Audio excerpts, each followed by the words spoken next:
chabadeville.com. Lors du déplacement du peuple juif dans le désert, la tribu de Lévi avait pour mission de monter, démonter, ainsi que transporter le Mishkan, le tabernacle. La tribu de Lévi était elle-même composée de 3 familles, la famille de Gershon, la famille de Kehat, ainsi que celle de Merari, et chacune de ces familles avait pour mission de transporter une partie des éléments du Mishkan.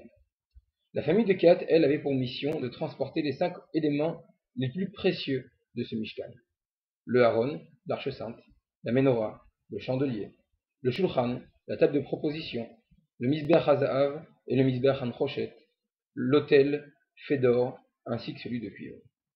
Mais, préalablement, avant de transporter ces éléments, Aaron et ses enfants avaient pour mission de couvrir ces 5 éléments avec des bâches de 2 tissus, de 2 couleurs différentes.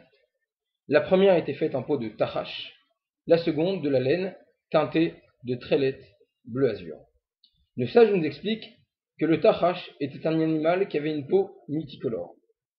Et c'est précisément avec cette peau que nous devions utiliser pour recouvrir le Mishkan, ainsi que ces éléments-là.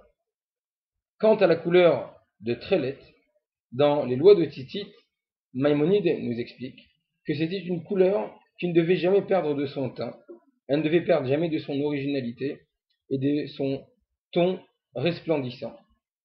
Le message que les Chachamim nous donnent à travers ces 2 bâches que la Torah demandait à Aaron d'utiliser était que premièrement, la Torah se devait d'être recouverte et la Torah elle-même est composée d'une multitude de couleurs, de différents regards.